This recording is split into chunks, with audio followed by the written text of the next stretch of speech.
방금 여러분이 들으신 이 바이올린 찬양은 중학교 1학년 권예나 학생인데 그저 잠깐 설명을 좀 부연해서 말씀드리자면 엄마와 함께 잠언에 있는 말씀대로 그렇게 살아가고자 결심하는 뜻으로 잠언을 다 외웠답니다.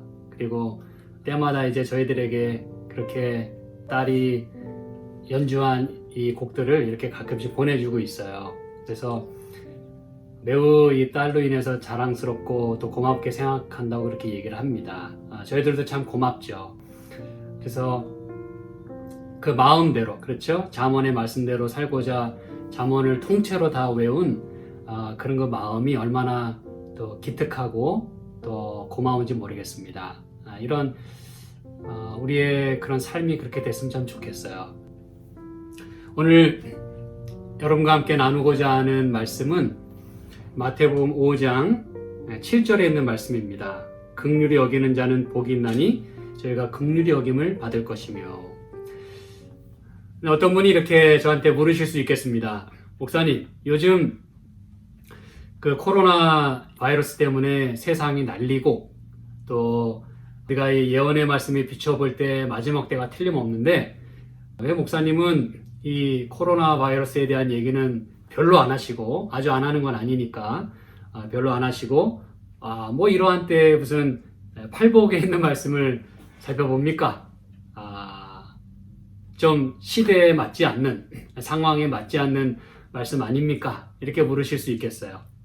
또 어떤 분은 이렇게 얘기할 수 있겠습니다. 목사님, 지금 시대 상황이 지금 이렇게 되어가고 있는데 우리가 신화 읊어서야 되겠습니까? 그렇죠? 시편 강의할 때 아마 그렇게 물으실 수 있겠어요. 근데 여러분, 많은 사람들이 문제에 집중할 때, 문제에 포커스를 둘 때 우리는 문제의 해결자 대신 예수님께 우리의 포커스를 두어야 합니다. 그렇죠? 코로나 바이러스에 대한 많은 문제 혹은 그런 상황에 대해서는 누구나 다 이야기하고 있어요. 그렇지만 여러분, 우리가 그 가운데서 가장 중요한 것은 무엇이냐 하면 이러한 때 우리가 누구를 바라봐야 하냐 이거예요. 문제에 우리의 초점을 두는 게 아니라 그 문제를 다스리시는 그 예수님께 우리의 중심을 두고, 그렇죠? 우리의 초점을 맞추어야 할 것입니다. 여러분, 저희들이 요즘 살펴보고 있는 이 말씀들은 다 하늘을 소유하자는 거예요. 그렇죠? 하늘 가을 품성을 우리가 품자는 것입니다. 때로는 개발해야 될 것이고, 때로는 노력해야 될 것이고, 때로는 또 이것을 얻기 위하여 우리는 고군분투해야 합니다. 매우 많은 시간과 노력과 많은 정성을 들여야 합니다. 그냥 얻어지는 것은 아니기 때문에 그렇죠. 저희들이 살펴보고 있는 모든 말씀들은 다 선지자의 글을 통해서 여호와께 돌아가자는 것입니다. 그렇죠? 하나님 말씀에 우리가 더 집중하자는 것이에요.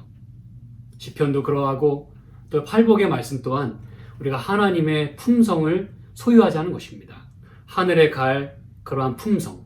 그래서 야고보서에 있는 말씀을 여러분과 함께 이 서두에 좀 나누길 원합니다. 과연 우리가 이러한 때에 어떠한 그 마음가짐과 어떠한 생각을 가지고 살아야 되는지, 그리고 제가 이제 긍휼에 대한 말씀을 나누도록 하겠습니다. 야고보서 5장 7절과 8절입니다. 그러므로 형제들아, 주의 강림하시기까지 길이 참으라. 보라, 농부가 땅에서 나는 귀한 열매를 바라고 길이 참아 이른 비와 늦은 비를 기다리나니 너희도 길이 참고 마음을 굳게 하라. 주의 강림이 가까우니라 라고 말씀합니다. 여러분, 여기 보니까 주의 강림하시기까지 길이 참으라 그랬어요. 물론 우리는 지금 참고 있습니다. 기다리고 있어요. 그렇죠? 그런데 어떻게, 그리고 어떤 마음을 가지고 기다려야 되는지 여기 이야기를 합니다. 보라, 농부가 땅에서 나는 귀한 열매를 바라고 길이 참아 이른 비와 늦은 비를 기다리나니 그랬어요, 여러분. 여러분, 성경에 이른 비와 늦은 비를 얘기한다는 것은 보통 이야기가 아닙니다. 여러분, 여기 왜 예수님의 이 다시 오심을 기다리라고 하면서, 그렇죠? 길게 참고 잘 인내해야 될 것에 대해서 말씀하면서, 왜냐하면 많은 어려움들이 뒤따르니까 말이죠. 지금 코로나 바이러스처럼 이런 재앙들이 뒤따르니까. 그런데 왜 그 얘기를 하면서 농부 얘기를 하고 있을까요, 여러분? 왜 농부가 땅에서 나는 귀한 열매를 바라고 길이 참아서 이른 비와 늦은 비를 기다린다고 얘기를 하냐, 이것입니다, 여러분. 이 얘기는 이런 그 팬데믹 시츄에이션, 이런 정말 우리의 생각을 완전히 그냥 혼란스럽게 하는, 이 사회를 마비시키는 그러한 재앙이라 할지라도, 여러분, 농부는 끊임없이 열매를 얻기 위하여 일해야 한다는 것을 말해주는 것입니다. 농부의 존재 목적은, 농부가 하는 모든 일은 농사를 잘 짓는 일이에요. 재앙이 닥친다고 해서 농사 짓는 일을 그만둘 수는 없습니다. 그렇죠? 그런데 여기 특별히 그 농부 얘기를 하면서 결실하기까지 열심히 일해야 된다는 것을 말해준과 동시에 그 결실을 위해서 길이 참고 이른 비와 늦은 비를 기다린다 그랬어요. 이건 무슨 얘기입니까, 여러분? 이른 비와 늦은 비가 내려줘야 이것이 싹이 트고 또 자라고 열매를 맺고 그 결실이 아주 튼튼하게 되기 위함입니다, 여러분. 그렇다면 예수님의 재림하시기까지 우리는 끊임없이 농사를 쳐야 돼요. 우리의 마음의 농사, 신앙의 농사, 자식 농사, 우리의 경영하는 사업, 모든 걸 끝까지 농사를 쳐야 합니다. 뭘 기다리면서? 이것이 결실하기까지. 이른비는 이미 우리가 역사 속에서 이미 내렸어요. 그렇죠? 오순절에 이미 이른비 성령이 내리셨습니다. 이제 우리는 늦은비 성령을 기다리고 있어요. 늦은비 성령이 임하셔서 하나님의 뜻을 이 세상에 올바로 확실하게 전파하고 그 모든 일이 하나님의 그 다시 오심에 대해서 놀랍게 새 천사의 기별이 전해지게 되는 그때에 나는 무엇을 할 건가, 이거예요. 어디 숨어 있을 것인가? 아니면 어디 구석에 들어가 있을 것인가?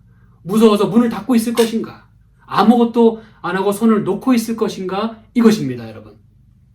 결코 아닙니다. 우리가 어느 자리에 있든지 나에게 맡겨진 일에 대하여 우리는 최선을 다하는, 특히 이것을 신앙적으로 또 접목을 시키자면 우리는 우리의 품성의 완전을 위하여 하나님과 같아지는, 하나님의 품성을 우리가 담는 그러한 끊임없는 그 결실에 도달할 때까지 우리는 길이 참고 농사를 계속 져야 하는 것입니다. 무슨 일이 생기든지 말이죠. 그리고 하나님은 때가 되면, 지금도 이제 그런 움직임들이 많이 있습니다만 하나님께서는 분명한 때를 갖고 계세요. 우리는 잘 모를 수 있어요. 하지만 하나님은 당신의 시간표가 있어요. 아까 우리가 살펴본 대로 카이로스의 시간을 갖고 계십니다. 가장 적당한 때 하나님께서는 당신이 약속하신 것들을 하나씩 하나씩 허락해 주세요. 그 늦은비 성령이 임하실 때 내가 하고 있는 일이 더욱더 풍성해지고 내가 하고 있는 일을 통하여 놀랍게 하나님의 복음이 전파될 것이라는 것이에요. 그러니 너희도 길이 참고 마음을 굳게 하라 그랬어요. 여러분, 우리는 이런 상황에서 물론 힘이 듭니다. 바이러스에 걸리고 죽는 사람들도 있어요. 안타까운 일입니다. 하지만 그런 것들을 바라보면서 너무너무 막 두려워가지고, 그렇죠? 이게 어떻게 될까 막 벌벌 떨고, 여러분, 성경이 말하는 자세는 그런 게 아니에요. 마음을 굳게 하고 우리의 하는 일을 keep going, keep doing, 옳은 일을 위하여 끝까지 최선을 다하는 것이 하나님의 방법이고 하나님이 오늘 우리에게 주시는 말씀입니다, 여러분. 그래서 결실하기까지, 늦은비 성령이 임할 때까지 우리는 이 일을 끝까지 해야 되는 것입니다. 두려워하지 말고, 무서워하지 말고. 누가복음 21장에 있는 말씀 저희가 계속해서 살펴봤습니다만 이런 일로 인해서 우리 기절하면 안 돼요. 무서워서 벌벌 떨고 고개를 숙이고 있으면 안 됩니다. 더욱더 적극적으로 이때 나는 무슨 일을 할 수 있을 것인가? 그리고 나는 어떠한 사람이 되어야 할 것인가에 우리는 초점을 맞춰야 합니다. 그러려면 우리는 하나님을 바라봐야 돼요. 성경으로 돌아가야 됩니다. 베드로후서에 있는 말씀 하나만 좀 더 살펴볼게요. 3장 11절 이 모든 것이 이렇게 풀어지리니 너희가 어떠한 사람이 되어야 마땅하뇨라고 묻습니다. 너희가 어떠한 사람이 되어야 마땅하뇨? 이 모든 일이 이렇게 풀어진다는 게 무슨 일입니까? 예수님 재림하실 때 가까울 때에 그냥 엄청난 일들이 일어나겠다 그랬어요. 이 세상에. 그렇죠. 그런데 이러한 때에 그건 그렇게 진행될 텐데 내가 걱정하지 않아도 하나님이 하실 일은 하신다는 거예요. 이거 내가 어떻게 막을 수가 없어요. 이 세상은 그렇게 풀어질 것입니다. 이 말씀대로. 그런데 중요한 건 나는 어떠한 사람이 되어야 되겠냐 이거예요. 하나님 이거 지금 묻고 계시는 거예요. 내가 하나님의 마음과 품성을 담지 않고 소유하지 못한다면 세상이 이렇게 풀어질 때 우리도 같이 풀어지고 맙니다, 여러분. 같이 망하고 맙니다. 그런데 하나님은 당신의 하실 일을 하실 텐데 이 세상은 결국 그렇게 약속된 대로 또 예언된 대로 그렇게 꼴 지워지고 있을 텐데 나는 어떻게 할 거냐 이거예요. 나는 거룩한 행실과 경건함으로 하나님의 날이 임하기를 바라보고 간절히 사모하라라고 말씀을 하십니다, 여러분. 이게 오늘 우리에게 필요한 것이에요. 우리는 완전히 공황 상태에 빠집니다. 패닉 상태에 빠져요. 그때 우리는 나는 어떠한 사람이 되어야 될 것인가에 우리는 초점을 두어야 할 것입니다. 다시 한번 말씀드립니다. 모두가 패닉에 빠질 때, 공황 상태에 빠질 때, 그때 우리는 눈을 높이 들어서 하늘의 하나님께 우리의 초점을 맞추어야 합니다. 그래야 우리의 갈 길과 우리의 할 일이 주어지게 될 것입니다. 나는 어떠한 사람이 되어야 마땅한가? 그래서 오늘 저희는 마태복음 5장 7절에 있는 말씀을 계속해서 살펴보고 있는 것입니다. 긍휼히 여기는 자는 복이 있나니 저희가 긍휼히 여김을 받을 것이며, 제가 계속해서 말씀드립니다만 이 8가지 복 가운데요. 근데 이제 10절로 되어 있다고 말씀드렸습니다. 그렇죠? 그래서 앞에 4개의 복은 마치 10계명처럼 4개의 계명처럼 우리가 하나님과 어떠한 관계 속에서 생활해야 하고 우리가 또 어떻게 하나님과 관계를 회복해야 하고 어떻게 해야 또 하늘을 우리가 선물로, 사실은 원래 우리 거였잖아요. 그렇죠? 하나님이 이걸 다시 찾아주시겠다고 하는 것을 우리가 살펴보게 되었어요.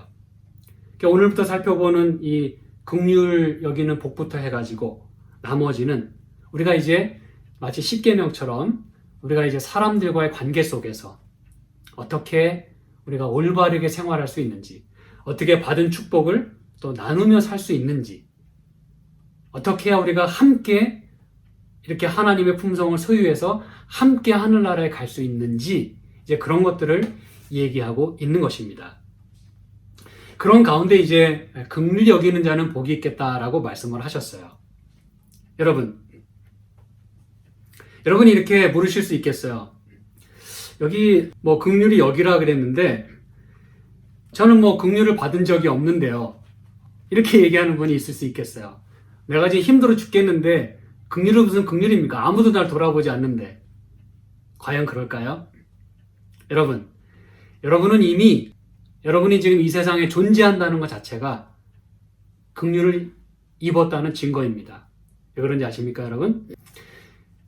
이 긍휼이라고 하는 단어는 저희가 이제 시편 강해 때 또 서선지서 호세아에 있는 말씀 살펴볼 때 이 긍휼에 대한 얘기를 저희가 지금 하고 있어요. 그렇죠? 지난 시간에도 했습니다. 이 긍휼이라고 하는 단어는 한마디로 말씀드리자면 모태입니다. 모태. 어머니의 이 자궁, 입니다. 라함. 이게 이제 영어로 입니다. 자궁이란 뜻이에요. 여러분, 긍휼이라고 하는 것은 이 어머니의 이 자궁, 태를 말하는 것입니다. 왜요? 그 안에 아기가 거기서 생명이 탄생이 되고 거기서 또 영양분도 공급받고 거기서 모든 것이 조직이 형성이 돼요. 어머니의 태가 아니면 생명이 자라날 수가 없어요. 동시에 어머니가 아니면 보호를 받을 수가 없어요. 그게 바로 어머니의 자궁, 어머니의 모태, 바로 긍휼의 의미인 것입니다. 여러분이 이 땅에 태어나셨다고 하는 것은 이미 여러분은 긍휼하심을 받았어요. 네. 근데 여러분이 또 물을 것입니다. 그거는 옛날 일이고, 지금은 내가 이렇게 힘들어 죽겠는데, 몸도 아프고, 속상하고,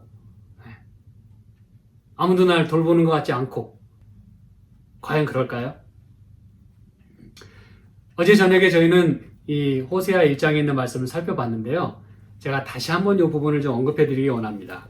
호세아서 1장 10절과 11절에 보면은 그 전에는 이스라엘 백성이 참 하나님을 저버리고, 그렇죠? 우상숭배에 빠져서 하나님이 호세아 선지자를 통해서 다시는 너희가 내 백성이 아니다. 또 너희가 흩어지겠다. 또 긍휼하심을 받지 못하겠다. 이렇게 이제 말씀을 하셨어요. 그러나 그것은 그거대로 지적은 하시지만 항상 대책을, 그렇죠? 구원을 하나님이 선포하시는데 그게 바로 그러나 너희가 전에는 내 백성이 아니라한 그곳에서 너희는 이제는 살아계신 하나님의 자녀라 일컬음을 받게 되겠다 그랬어요. 그러면서 2장 1절에 이렇게 말합니다. 너희 형제에게는 암미라 하고 너희 자녀에게는 루하마라 하라 그랬어요. 하나님이 로 암미, 로 루하마 이렇게 자녀들의 이름을 지라 그랬는데 이제는 바꿔서 이제는 암미라 하고 또 루하마라 하겠다. 이 말은 이제 다시 내 백성이 되고 그 다음에 내 긍휼하심을 받는 사람이 되겠다. 이 약속을 주시는 거예요.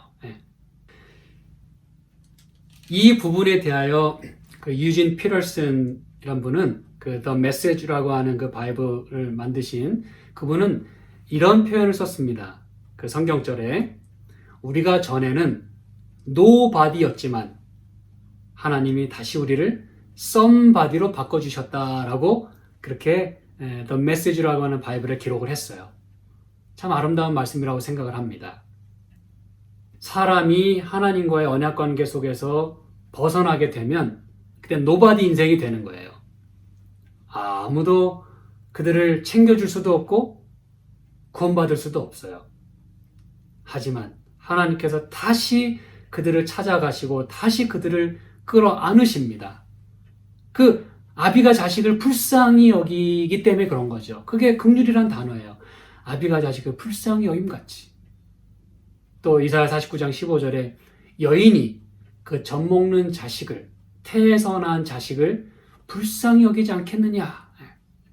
그러니까 하나님의 그 마음이 그렇기 때문에 다시 품고자 하시는 거예요. 그래서 우리는 다시 회복이 돼서 하나님의 긍휼하심을 받게 되니까 그때는 노바디 인생에서 이제는 썸바디 인생으로 바뀌어진다는 것입니다. 이래도 여러분이 긍휼하심을 얻지 못했다고 말씀하시겠어요? 네. 베드로서는 또 이렇게 이야기합니다. 이 부분에 대하여 베드로전서 2장에 있는 말씀입니다. 9절 10절 이 베드로가 이 호세아 선지자를 통해서 하나님이 그 마음을 전해주셨던 그 말씀을 여기 인용을 하면서 이렇게 말씀합니다. 베드로전서 2장 9절 10절 오직 너희는 택하신 족속이요 왕같은 제사장들이요 거룩한 나라요 그의 소유된 백성이니. 소유된 백성이니 택하신 족속이고 또 소유된 백성이니 이는 너희를 어두운 데서 불러내어 어두운 데서 그렇죠? darkness, nobody입니다. 그의 기이한 빛에 들어가게 하신 이게 이제 출애굽 그 용어거든요. 이게 그렇죠? 이제는 빛을 향하여 이 썸바디 인생으로 바뀌어지게 된 것이죠. 그렇게 하면서 10절 너희가 전에는 백성이 아니더니 이제는 하나님의 백성이요 전에는 긍휼을 얻지 못하였더니 이제는 긍휼을 얻은 자니라 라고 말씀을 합니다. 그러므로 여러분 누구도 예외 없이 우리는 다 긍휼하심을 받고 살아가고 있어요. 나는 못 받았습니다라고 얘기하지 마시기 바랍니다. 그건 여러분이 깨닫지 못하기 때문이지 여러분이 긍휼하심을 못 받았다는 증거가 아니에요. 하나님이 여러분을 버리셨다는 증거가 아닙니다. 단지 내가 그것을 경험하지 못하는 것일 뿐이에요. 근데 여러분이 이렇게 또 얘기하신다면 그래도 저는 받은 게 없어서 할 수가 없습니다. 그렇다면 제가 오늘 성경절을 다시 한번 말씀드립니다. 긍휼히 여기는 자는 복이 있나니 저희가 긍휼하심을 얻는다 그랬어요. 그럼 여러분 거꾸로 해보시기 바랍니다. 여러분이 긍휼하심을 받기 원하시면 복을 받기 원하시면 긍휼히 여기시기 바랍니다. 그게 오늘 정답이에요. 빙고입니다. 그게 해답이에요.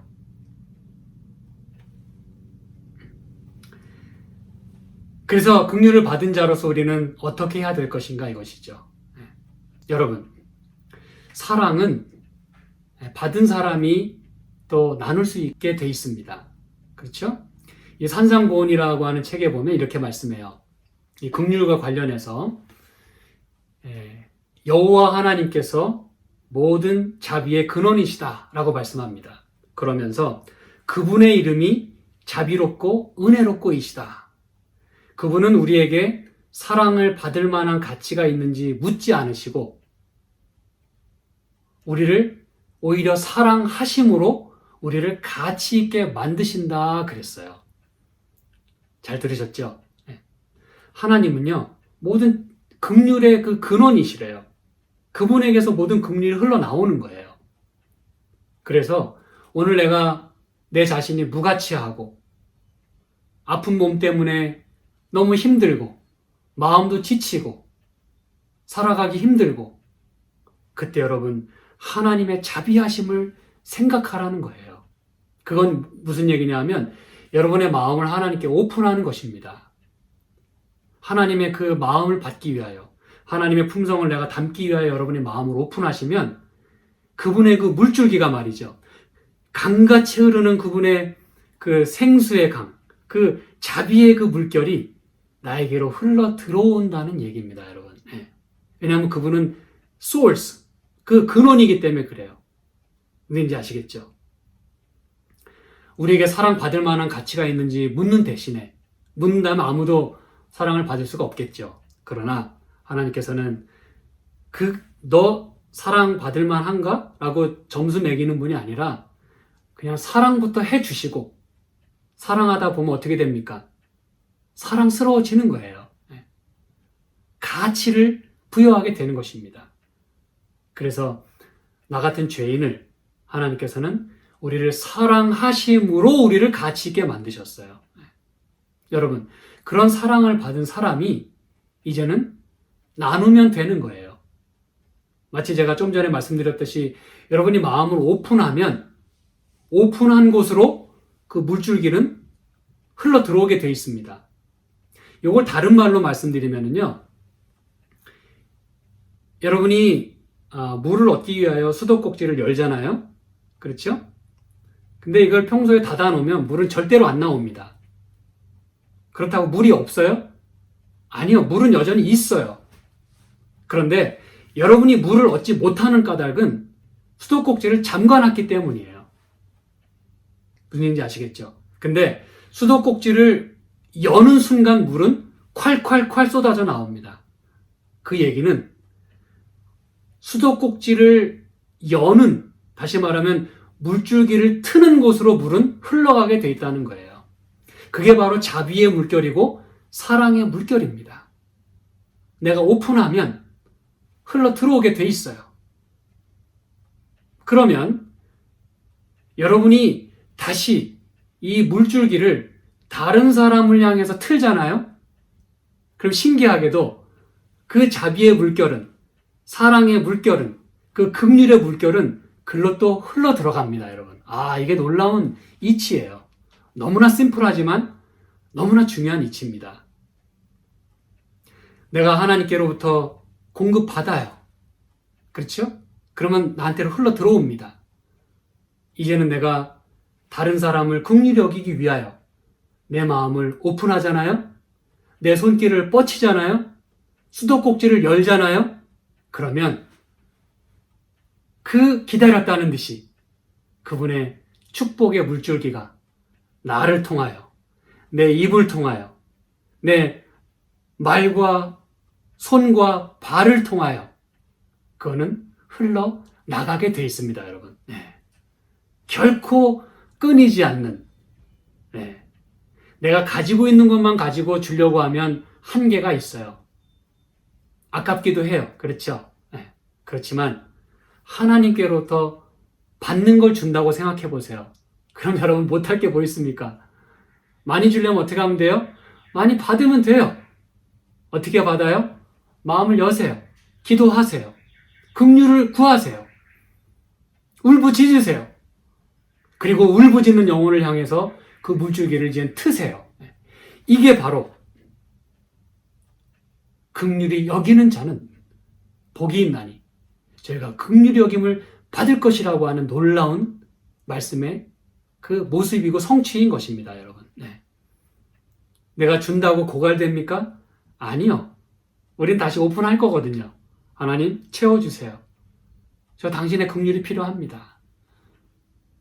그럼 여러분 하나님은 자비하시기 때문에 원래 여러분 긍휼이란 단어는 제가 다시 말씀드리지만 이 superior에서 inferior로 흘러 들어가는 게 긍휼이에요. 원래 그게 구조가 그렇습니다. 원래 윗사람에게서 아랫사람에게 흘러 들어가는 거예요. 자식이 아비에게 긍휼을 베풀 수가 없습니다. 아비가 자식을 불쌍히 여기는 거예요. 태어난 아이가 엄마를 돌볼 수가 없어요. 엄마가 그 태어난 아이를 돌보는 것입니다. 원래 그렇게 돼 있어요. 내가 하나님께 울부짖으면, 내가 긍휼의 마음을 갖기 원하면, 사랑하는 여러분, 하나님께서는 우리를 긍휼히 여겨주십니다, 여러분. 그리고 나는 그 긍휼을 다른 사람에게 베풀 때 나는 점점 더 풍성해지는 거예요. 그래서 제가 한 가지 성경 말씀 하나만 더 드리고 제가 말씀을 이제 요약하겠습니다. 잠언에 있는 말씀 좀 살펴보겠습니다. 제가 드리는 말씀이 과연 어떤 것인지 이 잠언에서 확실하게 우리에게 한번 얘기해 주고 있는데요. 잠언 11장입니다. 25절. 잠언 11장 25절. 구제를 좋아하는 자는 풍족하여질 것이요 남을 윤택하게 하는 자는 윤택하여지리라 라고 말씀합니다. 여기 보니까 여러분 구제를 좋아하는 자는 풍족해지고 윤택하게 된다 그랬어요. 이 말들이 어감이 주는 것은요 이렇게 흘러 넘치는 거예요. 그렇죠? 물이 막 물줄기가 그냥 물줄기 이 물고가 트이는 쪽으로 막 흘러가는 그 느낌을 우리가 확 받을 수 있어요. 근데 여러분 참 놀라운 사실은 뭐냐 하면 여기 구제를 좋아한다고 했잖아요. 이건 물론 우리가 그저 남을 도와주는 거 기본적으로 포함합니다. 그런데 어떤 성경은 generous man 이렇게 돼 있어요. 그 사람은 prosper 이렇게 번성할 것이다 이렇게 돼 있는데 이 원문에 가깝게 번역한 성경은 a soul of blessing입니다. a soul of blessing. 직역을 하면 축복의 영혼은 이 뜻입니다. 축복의 영혼. 무슨 말입니까, 여러분? 그 삶 자체가, 그 사람의 전 존재가 축복의 사람이라는 거예요. 그 soul of blessing. 축복의 영혼은 풍족해질 것이다. 왜? 축복이라는 것은 받고 나누라고 있는 것이기 때문에 그런 거예요. 우리의 그 soul, 이 전 영혼이, 전 인격이, 전 존재가 하나님의 축복으로 가득 차게 되니까, 그렇죠? soul of blessing. 축복의 영혼이다 보니까 그 사람이 말하는 게 축복이고 그 사람이 터치하는 게 축복이 되는 거예요. 그 사람의 발걸음이 축복의 발걸음이 되는 것입니다. 무슨 얘기인지 아시겠죠? 여러분. 그런 사람은 계속해서 윤택해진다 그랬어요. 그도 그럴 것이 하나님께 계속 공급을 받으니까 그런 거예요. 내 몸이, 내 사상이 전부 축복으로 계속 채워지는 거예요. 저는 그렇게 살고 싶습니다, 여러분. 네. 여러분은 어떠십니까? 여러분이 이 코로나 바이러스 사태로 인해서 아무것도 할 수 없다고 생각하실 수 있겠어요. 하지만 우리는 할 일이 참 많이 있습니다. 여러분이 집집 방문을 못 하시면, 얼굴과 얼굴을 대해서 보지 못하실 형편이 되시면 문자라도 보내시면 됩니다. 그렇죠? 저는 가끔씩 우리 한국에 있는 제 동기 목사님에게서 카톡을 가끔씩 받아요. 저보다 이제 연배는 높은데 목회는 같이 나왔어요. 근데 가끔씩 그 문자에 그렇게 적습니다. 오늘도 동순의 가족을 위해서 기도합니다. 그리고 동순애를 축복합니다. 이렇게 이제 그 카톡에 메시지를 남겨요. 그러면 그 짧은 메시지지만 큰 감동을 받습니다. 오늘도 당신을 위해서 축복합니다. 기도합니다. 아무것도 아닌 것 같죠? 근데요, 그것을 받을 사람은 매우 매우 큰 위로를 얻습니다, 여러분. 긍휼하심을 얻는 거예요. 나의 작은 그 말 한마디가 사람을 바꿔놓는 거예요. 하나님께로 마음을 향하게 하는 것입니다. 제가 이제 말씀을 끝으로 하면서 저희 형님도 로즈미드 교회에서 목회하고 계신데 저에게 이렇게 보내준 글이 하나 있어요. 제가 그 글을 하나 여러분에게 소개하고 싶은 마음이 있습니다. 시인 도종환의 글인데요. 따뜻하게 안아주세요라는 시입니다. 우리는 누군가 나를 정말로 포근히 안아주길 바랍니다. 편안하게, 진심으로, 따뜻하게 사랑해 주길 바랍니다. 그런 마음으로 안아주는 사람이 곁에 있길 바랍니다. 여자만 그렇게 바라는 게 아닙니다. 남자도 그렇습니다. 젊은 남자만 그런 게 아닙니다. 어린이도 누군가 나를 안아주고 인정해 주길 바라고 늙고 쇠잔해져 가는 사람들도 안아주고 위로해 주는 사람이 곁에 있길 바랍니다. 사람들은 마음속으로는 다 사랑받기를 갈구합니다. 우린 너무 외롭게 살고 있습니다. 먼저 안아줘 보세요. 나무든 사람이든 먼저 안아주면 그도 나를 따뜻하게 안아줄 것입니다. 그렇죠? 우린 다 위로가 필요한 사람들이에요. 다 하나님의 긍휼하심이 필요한 사람들이에요. 여러분, 내가 누군가를 긍휼히 여길 수 있다고 하는 것은 하나님의 마음이라는 거예요. 기억하시죠? 다시 말씀드립니다. 긍휼이라는 것은 항상 위에서 아래로 흘러가는 거예요. 여러분이 긍휼의 손길을 뻗치면, 긍휼의 말을 해주면 그것이 그쪽으로 흘러간다는 거예요. 마치 뭐처럼? 물처럼 말이죠. 여러분이 어디로 물꼬를 트느냐에 따라 그 물은 글로 흘러갑니다. 안 열면 물은 안 나와요. 여러분이 마음을 오픈하지 않으면 안 들어갑니다. 이제 저는 말씀을 제가 마무리하면서 예수님은 말씀하십니다. 이런 어려운 때에 우리는 하나님의 긍휼하심이 필요해요. 그리고 우리가 하나님의 긍휼하심을 경험하면, 그 축복의 물줄기를 내가 경험하면 이제 우리 보고 그 축복의 물줄기를 다른 데로 열으라고 말씀하십니다. 우리가 그것을 꼭지를 열면 하나님의 물줄기가, 하나님의 그 자비와 축복과 긍휼의 물줄기가 나라고 하는 사람을 통해서 그쪽으로 흘러가게 돼 있습니다, 여러분. 오늘 우리가 무엇을 하든지 간에 사람을 위로하고 격려하고 사랑하고 긍휼히 여길 수 있기를 간절히 소망합니다. 기도하겠습니다. 하나님 아버지, 감사합니다. 저희가 온 마음을 다하여 활짝 열고 주님의 은총을 받아들입니다. 긍휼을 받습니다. 감사합니다. 이제 저희가 다른 사람을 향하여 그 축복의 물줄기를 보내주고 싶습니다. 저희를 도우시고 주의 풍성한 그런 사랑이 우리 모두에게 그렇게 흘러넘치고 죄악의 바이러스가 아닌 행복과 축복의 바이러스가 우리 모두를 감싸할 수 있도록 축복하여 주시옵소서. 예수님의 이름으로 기도드립니다. 아멘.